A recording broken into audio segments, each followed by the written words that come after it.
ওই গ্রামের মানুষ আমাদের ক্ষেতের সব পানি কেটে নিচ্ছে। এইভাবে আর সহ্য হয় না মেম্বার মশাই, কিছু একটা করেন। জিটি ইসলামিক কার্টুন, ইসলাম, আদব শিক্ষা ও নৈতিকতায় সমৃদ্ধ।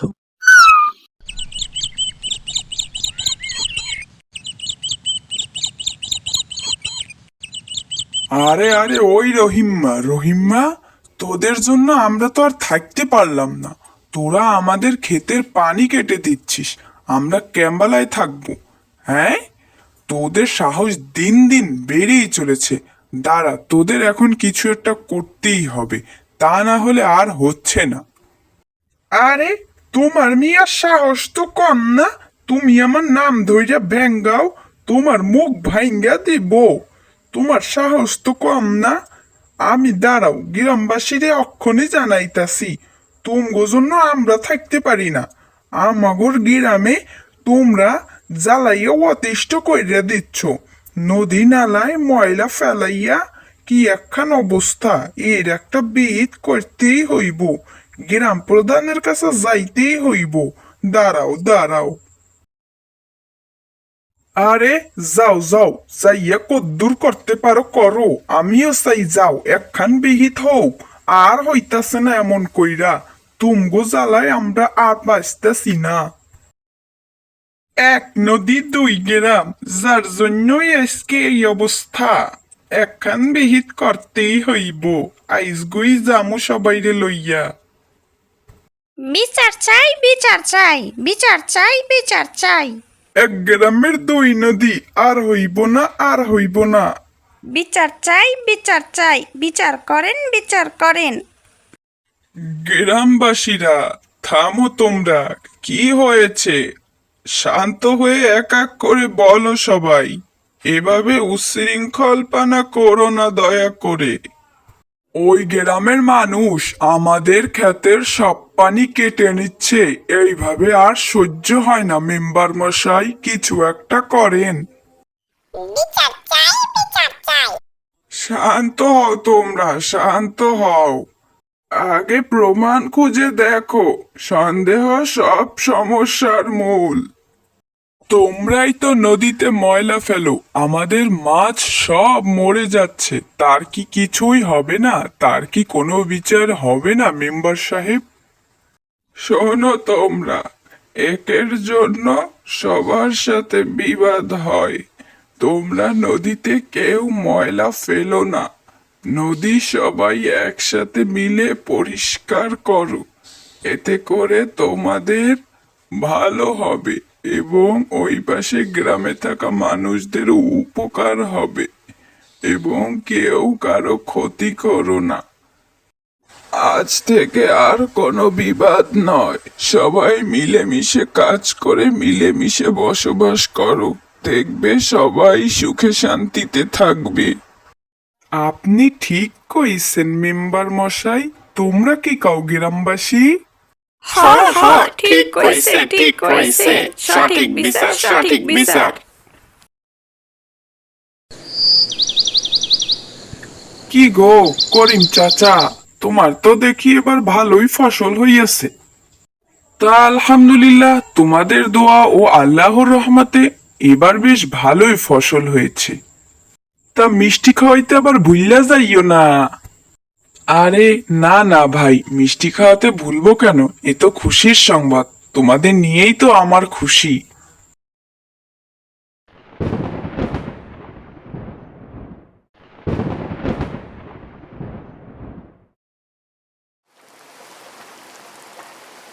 কি গো ইয়ামিনের বাবা, কি নিয়ে এত চিন্তা করতাছো? তোমার এত মন খারাপ কেন? মন খারাপ হবে না কেন ইয়ামিনের মা? আজকেই দেখলাম কি সুন্দর ফসলগুলো তরতর করে বেড়ে উঠছিল। আর দেখো কি পরিমাণ বৃষ্টি হচ্ছে। ফসলগুলো না যেন তলিয়ে যায়, তাহলে এবার বেশ সমস্যায় পড়ে যাব ইয়ামিনের মা। ভেবেছিলাম ফসল উঠিয়ে ঋণ শোধ করব এবং ভালো করে একটি বাড়ি উঠাবো। তা বোধহয় আর হলো না ইয়ামিনের মা। চিন্তা কইরো না ইয়ামিনের বাবা, নিশ্চয়ই আল্লাহ আমাদের সাথে আছেন এবং আল্লাহ আমাদের জন্য উত্তম কিছুই রেখেছেন। ইয়ামিনের বাবা, আজকে 4-5 দিন ধরে তো বৃষ্টি পড়েই যাচ্ছে। এভাবে হলে তো আর হাড়ি উঠছে না চুলোয়। কি দেব ছেলেটার মুখে? জানি না রে ইয়ামিনের মা, কি করব আমি। দেখি কিছু একটা করতে পারি কিনা। হায় আল্লাহ, এ তুমি আমায় কি পরীক্ষার মধ্যে ফেললে। চারিদিকে পানি থই থই, মাঠ ঘাট নদী নালা সব ডুবে গিয়েছে। কি করব আমরা? জমির চাষবাসও তো সব শেষ প্রায়। ক্ষেত খামার সব ডুবে গিয়েছে। কি হবে এখন আমাদের? কিভাবে ঋণ শোধ করব? হায় আল্লাহ, তুমি আমাদের সাহায্য করো। বাবা, আমার মাথায় একটি বুদ্ধি এসেছে। তুমি যদি চাও তাহলে আমি তোমাকে বলতে পারি। বল দেখি বাবা, আমাদের তো আর কোনো কুল কিনারা নাই, যদি কিছু করতে পারি। বলছিলাম কি বাবা, আমাদের বাড়ির পিছনের অংশটা তো ফাঁকাই পড়ে রয়েছে, আর বাসায় দেখলাম কিছু লাউর বীজ রয়েছে। যদি আমরা ফাঁকা স্থানটায় কিছু লাউ চাষ করতে পারি, কোনো রকম খেয়ে তো বাঁচতে পারবো, তাই না বলো বাবা? এ তো বেশ ভালো কথাই বলেছিস ইয়ামিন। কই গো, তাড়াতাড়ি লাউর বীজ আর কোদালটা নিয়ে আসো। দেখি তো পিছনে কিছু করা যায় কিনা। এই তো আসছি, তোমরা যাও। এই তো এখানে বীজ লাগানো শেষ। এখন দেখা যাক পানি আর সার দিতে দিতে কি হয়।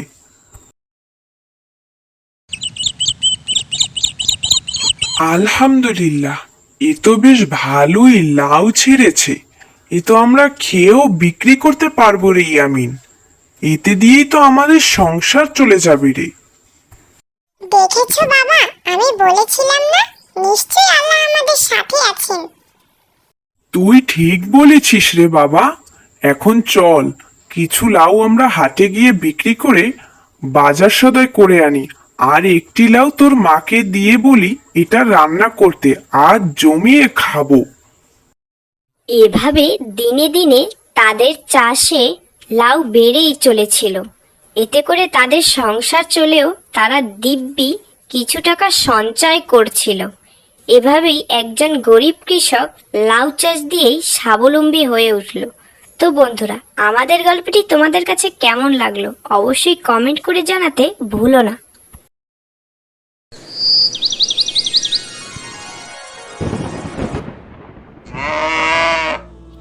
লা ইলাহা ইল্লা আনতা সুবহানাকা ইন্নী কুনতু মিনাজ জালিমিন।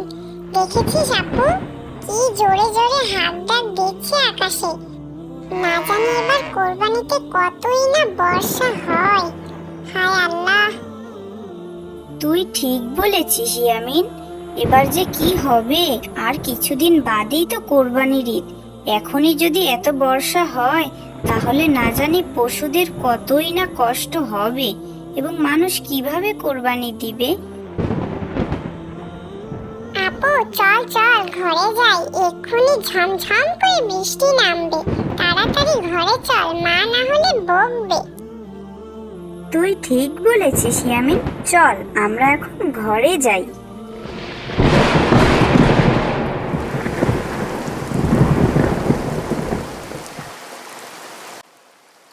দেখেছিস আপু, কি ভারী বৃষ্টি হচ্ছে, না জানি বন্যা হয়ে যায়। কে জানে এবার কোরবানি যে কি হবে। আর আমাদেরও তো গরু কেনা শেষ। এখন এই বন্যা হতে থাকলে এই গরু তো ভিজে ভিজে অসুস্থ হয়ে যাবে। আমাদের তো রাখারও কোনো জায়গা নেই রে।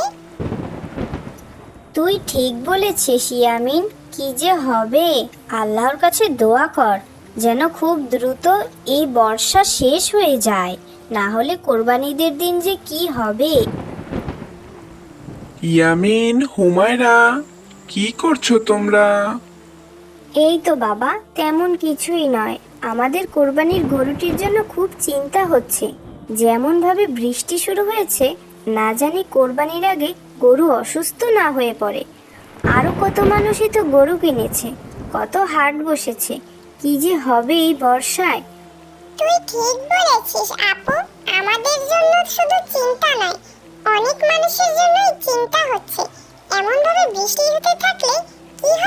পশুদের? তোমরা ঠিক বলেছ ইয়ামিন, আসলে এটা বেশ চিন্তার বিষয়। আমিও খুব চিন্তা করেছি, তবে তোমাদের মতো এত গভীর করে চিন্তা করা হয়নি। আসলেই দিন দিন যে বৃষ্টির হার বাড়ছে, এমন বাড়তে থাকলে তো এবার অনেক ক্ষতি হয়ে যাবে। তোমরা বেশি চিন্তা করো না, আল্লাহ ভরসা। আল্লাহ যা করবে ভালোর জন্যই করবে, তোমরা শুধু নামাজ পড়ে দোয়া করো। তুমি ঠিক বলেছ মা, কিন্তু আসলে আমাদের কিছু একটা করতে হবে যাতে এই কোরবানির পশুদের কোনো ক্ষতি না হয়। আর কিছুদিন বাদে ইনশাআল্লাহ বর্ষা ঠিক হয়ে যাবে, কিন্তু কোরবানির পশু পাখি যদি অসুস্থ হয়ে পড়ে তাহলে এদের কিভাবে আমরা ঠিক করব এই অল্প কিছু দিনের মধ্যে? তার চেয়ে এদের নিরাপদ একটা স্থানে রাখা উচিত। আর পানিতে সবকিছুই প্রায় অল্প অল্প করে ডুবে যাওয়া ধরেছে। দিন যত বাড়বে পানি ততই বাড়বে। এর জন্য একটা নিরাপদ স্থান এদের খুবই দরকার। তুই ঠিক বলেছিস ভাই আমার। নিশ্চয়ই আমরা ভেবেচিন্তে খুব ভালো একটি উপায় বের করব। ইনশাআল্লাহ আল্লাহ নিশ্চয়ই আমাদের জন্য উত্তম কিছু রেখেছেন। তুমি ঠিক বলেছ ইয়ামিনের বাবা। আচ্ছা, এখন চলো আমরা সবাই দুপুরে খেতে বসি, খাবার হয়ে গিয়েছে। না মা, আমরা এখন কিছু খাবো না, বরঞ্চ আমরা কিছু শুকনো মুড়িও চিড়ে নিয়ে নৌকা নিয়ে আমি ও ইয়ামিন গিয়ে দেখি গ্রামের কি অবস্থা। অনেকেরই ঘরে খাবার নেই। আমরা যদি পারি এতটুকু তাদের জন্য করতে, তাহলে এ দিয়ে অন্তত তাদের পেট না ভরতে পারলেও খিদে তো কমবে, তাই না বলো?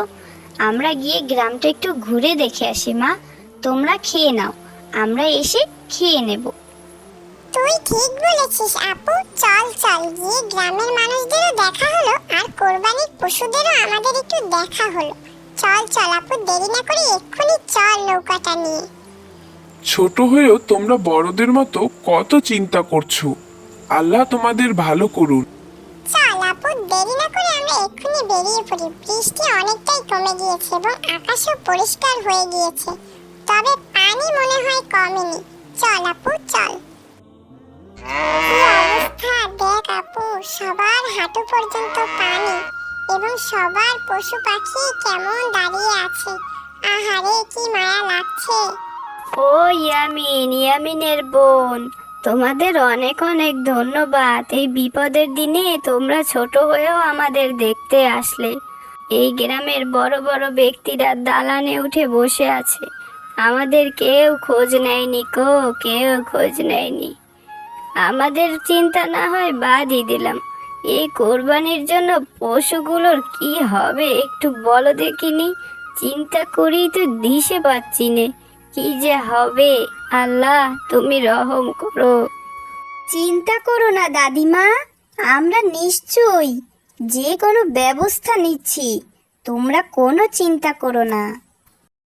আচ্ছা আপু, ঘর বাড়ি না হয় ডুবে গেল, কিন্তু কলা পাতা দিয়ে যদি আমরা একটি সুন্দর করে ঘর করি এবং সেই ঘরে যদি আমরা সমস্ত পশুগুলো নিয়ে রাখি, তাহলে কেমন হয় বলতো?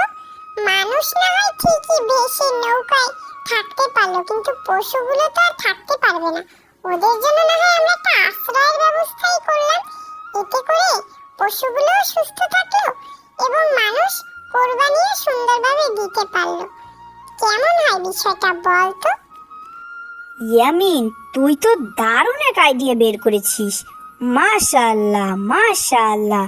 চল দেরি না করে এক্ষুনি আমরা কলা পাতা নিয়ে একটি সুন্দর করে ঘর বানিয়ে ফেলি, তারপরে গ্রামের সব গরু ছাগল নিয়ে ওখানে রাখবো। দেখবি গ্রামের মানুষ সবাই এতে খুশি হবে। দেরি না করে এক্ষুনি চল।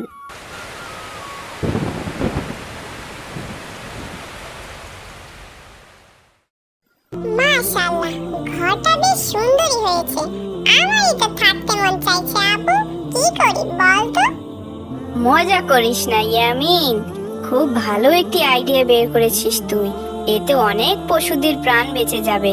তাড়াতাড়ি দেরি না করে এক্ষুনি চল, গ্রামের মানুষদের সকল গরু ছাগল এনে আমরা এখানে জমা করি।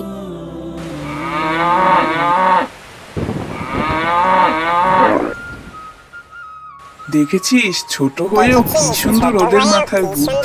আল্লাহ ওদের ভালো ঠিক করুন, আল্লাহ বলেছিস, ওদের ঠিক ভালো করুন। বলেছিস, তোরা একেবারেই ঠিক বলেছিস। আরে আরে কই গেলি রে, কই গেলি রে হতচ্ছাড়া? এখনো তুই জঙ্গলে যাচ্ছিস না? কাঠ কেটে আনবি কখন আর বাজারে তা বিক্রি করতে যাবি কখন? হ্যাঁ, লাট সাহেব যেন কোন জায়গার? মা তো মরে গিয়ে বেঁচে গেছে, যত জ্বালা সব আমার। এই তো আসছি মা, পুকুর ঘাটে জামা কাপড় ধুতে দেরি হয়ে গেল, এক্ষুনি যাচ্ছি মা। আবার মুখে মুখে কথা বলা হচ্ছে, দিন দিন যেন সাহস বেড়েই চলছে। কথা না বাড়িয়ে কাঠ কেটে বিক্রি করে টাকা এনে আমায় উদ্ধার করতো। আর তোকে না নিষেধ করেছি আমাকে মা বলে ডাকবি না? আমাকে একমাত্র আমার ছেলেই মা বলে ডাকবে, তুই ডাকবি না। এমন করে বলো না মা, সেই ছোটবেলায় মা মারা গিয়েছে, তারপর থেকে তোমাকে পেয়েছি, তোমাকেই আমি মা বলে ডাকি, তুমিই আমার মা। হয়েছে হয়েছে, আর ন্যাকামি করতে হবে না, এখন দ্রুত যে আমাকে উদ্ধার কর। মা বলছিলাম কি, কিছু খেতে দেবে, অনেক খিদে লেগেছে, সেই সকালবেলা উঠেছি, এখন পর্যন্ত কিচ্ছুটি খাইনি, কিছু থাকলে খেতে দাও মা। আরে না না, এখন কিসের খাবার? আগে জঙ্গল থেকে বাড়ি আয়, তারপর খেতে দেব। তাড়াতাড়ি যা, তোর বাবা বাড়ি আসার আগেই যেন আসা হয়, কোথাও গিয়ে আবার ঘাপটি মেরে বসে থাকা যেন না হয়। আর তোর বাবা যদি এসব জানতে পারে তাহলে কিন্তু তোর খবর আছে, বলে দিলাম। না না মা, আমি বাবাকে কিচ্ছু বলবো না, তুমি আমাকে কিছু বলো না মা, আমি বাবাকে কিচ্ছু বলবো না, আমি এখন যাই মা, আমি তাড়াতাড়ি ফিরে আসবো। ছোট থাকতেই মাকে হারিয়েছি, তারপর বাবা আমার জন্যই এই মাকে বিয়ে করলো, কিন্তু সে যে আমাকে একটু চোখে দেখতে পারে না, সে তার ছেলেকেই ভালোবাসে কিন্তু আমাকে একটু ভালোবাসে না, খেতে দেয় না, আমার সাথে কত অত্যাচার করে, আমি আর সইতে পারছি না। আল্লাহ, তুমি আমাকে ধৈর্য দাও।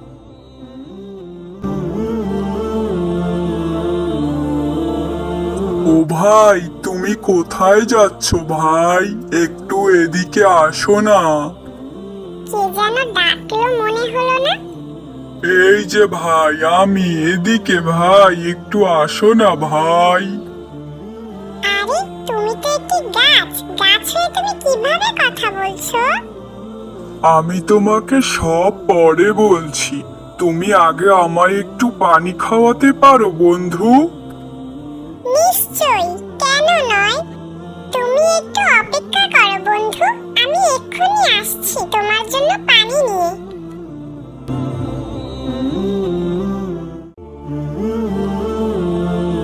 এই তো এখানে একটি পুকুর আছে, এখান থেকে আমি দেখি আমার গাছ বন্ধুর জন্য একটু পানি নিয়ে যাই।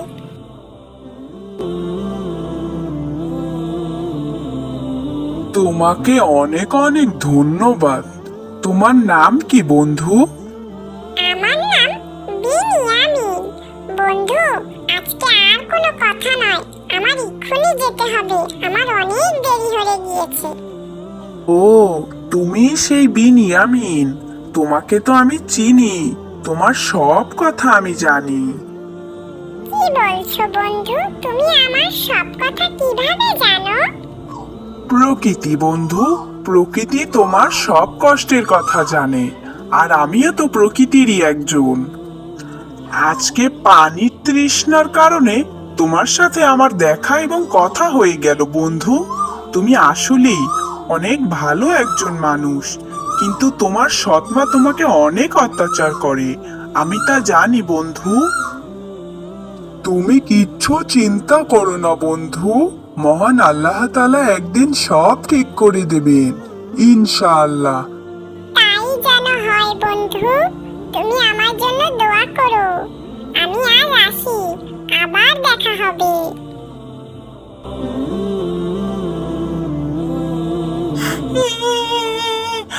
সাপ তো আমাকে এক্ষুনি খেয়ে ফেলবে, কি হবে আমার এখন?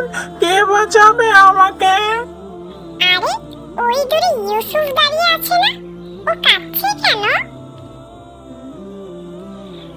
আরে আরে ইউসুফ, তুমি ভয় পেও না, আমি চলে এসেছি, চুপচাপ দাঁড়িয়ে থাকো। আউযু বিল্লাহি মিনাশ শাইতানির রাজিম, বিসমিল্লাহির রহমানির রহিম। আউযু বিল্লাহি মিনাশ শাইতানির রাজিম, বিসমিল্লাহির রহমানির রহিম। আজকে তুমি ছিলে বলে বেঁচে গেলাম ভাইয়া, তোমাকে অনেক অনেক ধন্যবাদ। সবই আল্লাহ তাআলার ইচ্ছা ইউসুফ, তুমি ভয় পেও না, চলো এখন আমরা বাড়ি যাই। এতক্ষণে তোর আসার সময় হইল ইয়ামিন? এতক্ষণ কই ছিলি? আজকে তোর খবর আছে। দাঁড়াও মা, ভাইয়াকে কিছু বলো না। আজকে জানো, ভাইয়ার জন্য আমি বেঁচে গিয়েছি। একটা সাপ আমার দিকে তেড়ে আসছিল, এমন সময় ভাইয়ের সাথে দেখা।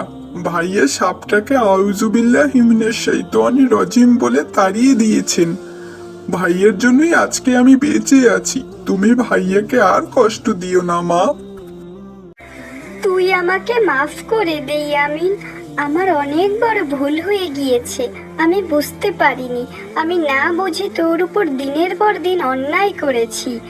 আজকে তোর জন্যই আমার ছেলেটা বেঁচে গিয়েছে। তোকে অনেক অনেক ধন্যবাদ। আজকের পর থেকে তোর আর জঙ্গলে যাওয়া লাগবে না, তুই আমাদের সাথেই থাকবি, আর তোকে আমি আর কখনো কষ্ট দিব না। হায় আল্লাহ, তুমি আমাকে মাফ করে দাও। না না, এ কি বলছো মা? আমি কিছু মনে করিনি, আমি কষ্টও পাইনি। তুমি যে নিজের ভুল বুঝতে পেরেছো, এই অনেক। সবই আল্লাহর ইচ্ছা, আলহামদুলিল্লাহ। গাছ বন্ধুর দোয়ার কারণেই হয়তো আজকে আমার সৎমা নিজের ভুল বুঝতে পেরেছে।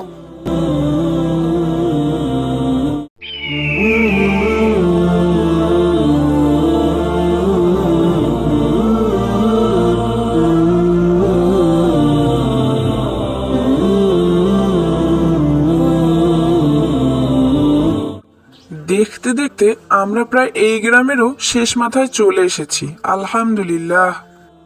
তবে আজকের রাতটা মনে হয় এই গ্রামেই আমার পার করতে হবে, কিন্তু আল্লাহ চাইলে আমি কালকেই আমার গন্তব্যস্থানে পৌঁছাতে পারবো ইনশাআল্লাহ। এই শেষ বিকেলেই একটি নিরিবিলি স্থানে উটটিকে বেঁধে রেখে যদি আশ্রয় নিতে পারতাম, তাহলে কাল খুব ভোরেই ঘুম থেকে উঠে আমি রওনা দিতে পারতাম। আচ্ছা, এখানটা তো বেশ নিরিবিলিই রয়েছে। আমি এই গাছের ছায়ায় না হয় আশ্রয় নেই, আর উটটিকে পাশেই না হয় রেখে দেই।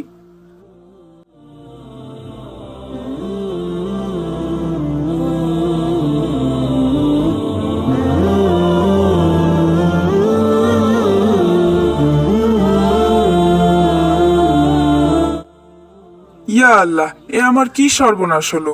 আমার উটটি কোথায় চলে গেল? নাকি কেউ নিয়ে গেল? ইয়া আল্লাহ, এ তুমি আমায় কি পরীক্ষায় ফেললে? না, আমি আমার আল্লাহকে ভুলে যেতে পারি না। তিনি যদি চান তাহলে আমি আমার উটকে অবশ্যই ফিরে পাবো। হে আল্লাহ, আমি আমার সাধ্যমতো চেষ্টা করছি। তুমি যদি চাও তাহলে অবশ্যই আমি আমার উটকে ফিরে পেতে পারি। এখন সবই তোমার হাতে, আমি শুধুমাত্র তোমারই ভরসায় রয়েছি।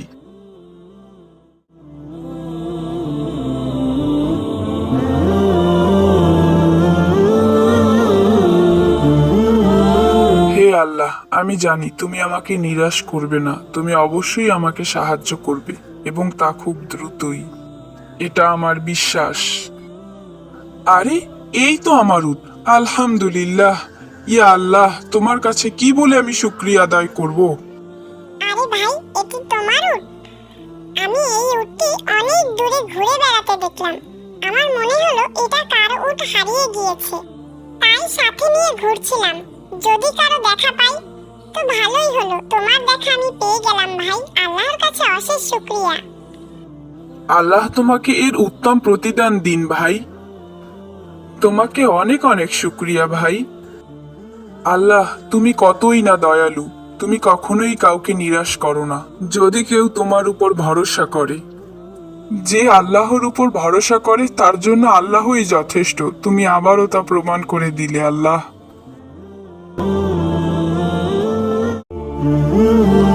আলিপুর গ্রামে বাস করত সমেত ব্যাপারী নামে এক মুদি দোকানি। গ্রামে এক নামেই তাকে সবাই ধনী ব্যক্তি নামেই চিনে থাকে। অল্প মূল্যে পণ্য কিনে তা চড়া দামে বিক্রি করত সমেত ব্যাপারী। গ্রামে একটাই দোকান থাকার কারণে লোকজন তার কাছে যেতেই বাধ্য ছিল। কিছুই করার ছিল না গরিব মানুষদের, চড়া দামেই তার কাছ থেকে পণ্য কিনতে হতো। বাবা, আমাকে 1 কেজি চাল দিবে? হ, দিমু না কেন, টাকা দিলে অবশ্যই দিমু। 100 টাকা দাও, 1 কেজি চাল অহনি দিতাছি। কি বলো বাবা, 1 কেজি চালের দাম 100 টাকা? এত টাকা আমি কই থেকে দিমু? 1 কেজি চাল তো মাত্র 50 টাকা। আমি এই গ্রামে নতুন বাবা, আমি অনেক গরিব মানুষ। দাও না আমাকে 1 কেজি চাল 50 টাকায়। আরে না না, কি কও? তোমার মাথাটা তো ঠিক আছে নাকি? 1 কেজি চাইলে আমি 50 টাকায় বিক্রি করলে আমার লাভ থাকবো নি? দূর হও তো এখান থেকে, আমার সামনে থেকে যাও তো।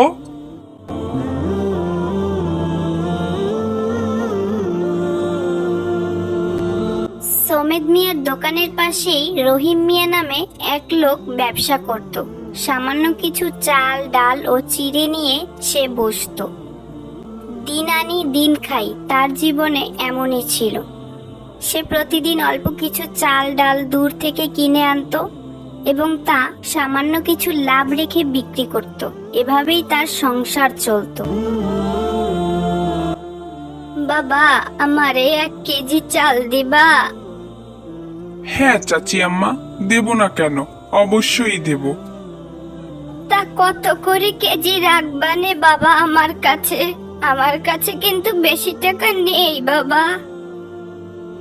তোমার কাছে বেশি রাখবো না নে চাচিমা, তুমি চিন্তা করো না, তুমি মাত্র 40 টাকাই দিও, যেই দামে আমার কিনা দাম। কি বলছো বাবা? ওই দোকানদার যে আমার কাছে 100 টাকা চাইলো, আর তুমি মাত্র 40 টাকা রাখবে? হ্যাঁ চাচিমা, তোমার কাছ থেকে আমি না হয় একটু লাভ কমই রাখলাম। সবসময় যে বেশি লাভ রাখতে হবে এমন কোনো কথা নেই। মাঝে মাঝে অল্প কিছু লাভের মধ্যে অনেক স্বস্তি শান্তি খুঁজে পাওয়া যায়। তুমি আমার জন্য শুধু একটু দোয়া করবে, তাহলেই আমার হবে। মহান আল্লাহ তাআলা ব্যবসাকে হালাল করেছেন, আমি কেন মানুষকে ঠকিয়ে এত টাকা বেশি নেব বলো তো? আসসালামু আলাইকুম। রাইসা, তোমরা এখানে কি করছো? ওয়ালাইকুম আসসালাম। কি করছি তুই দেখতে পাচ্ছিস না? আমি ওর সাথে কথা বলছি, তুই আমাদের মাঝে আসলি কেন? একটা ফকিন্নি কোথাকার। এভাবে বলতে নেই রাইসা, আমরা তো সবাই মানুষ, তাহলে কেন আমরা ভেদাভেদ করি বলো তো? সবাইকেই আমাদের মিলেমিশে থাকা উচিত। না, আমি ওর সাথে মিশবো না। ওর বাবা একটা গরিব, আমার বাবা কত ধনী লোক। এক নামে সবাই তাকে ধনী ব্যক্তি নামে চেনে, আর ও একটা ফকিন্নি। ওর সাথে আমি মিশবো না, তুমি মিশলে মিশো। থাকো রাইসা আর ইয়ামিন, আমি চলে যাচ্ছি। তুমি কিছু মনে করো না হুমায়রা, ওর হয়ে আমি তোমার কাছে ক্ষমা চাইছি। না না, তুমি কেন ক্ষমা চাইবে? দোষ তো আমারই। আসলেই আমার বাবা তো গরিব, আমিও গরিব।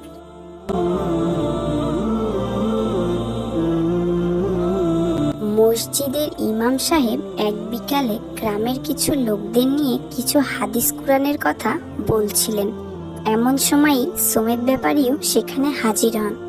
শোনো আল্লাহর বান্দারা, তোমরা সবসময় সৎ পথে থাকার চেষ্টা করবে, যাতে করে আল্লাহ তোমাদেরকে জান্নাত দান করেন। যে যেই পথেই রিজিকের সন্ধান করো না কেন, সবসময় যেন তা সৎ পথে হয়। মানুষকে ঠকিয়ে যেন তোমরা এক বিন্দু পরিমাণও লাভ না করো, এতে করে আল্লাহ তোমাদের উপর সন্তুষ্ট থাকবেন। আর আল্লাহ তাআলা ব্যবসাকে হালাল করেছেন, তোমরা কখনোই তা অতিরিক্ত লাভ গ্রহণ করে হারামে পরিণত করবে না। এটা আমাদের মহান আল্লাহ তাআলা ও আমাদের প্রিয় নবী হযরত মুহাম্মদ সাল্লাল্লাহু আলাইহি ওয়াসাল্লামের কথা। যদি কেউ কখনো ভুলেও করে থাকো অবশ্যই তা মহান আল্লাহর কাছে ক্ষমা চাইবে। আল্লাহ বড়ই ক্ষমাশীল। হায় আল্লাহ, এ আমি কি শুনছি? তুমি আমারে মাফ কইরা দাও। আমি কত বড় ভুলের ও পাপের মধ্যে ছিলাম। না জেনে বুঝে আমি কত মানুষকে ঠকিয়েছি। হায় আল্লাহ, আমি আর কোনোদিনও এমন পাপের কাজ করব না। মানুষকে ঠকিয়ে 1 টাকাও আমি ইনকাম করব না। আমাদের গ্রামের ওই রহিম মিয়ার মতো হালাল পথে আমি অল্প টাকা রোজগার করব। আল্লাহ, তুমি আমাকে মাফ করো।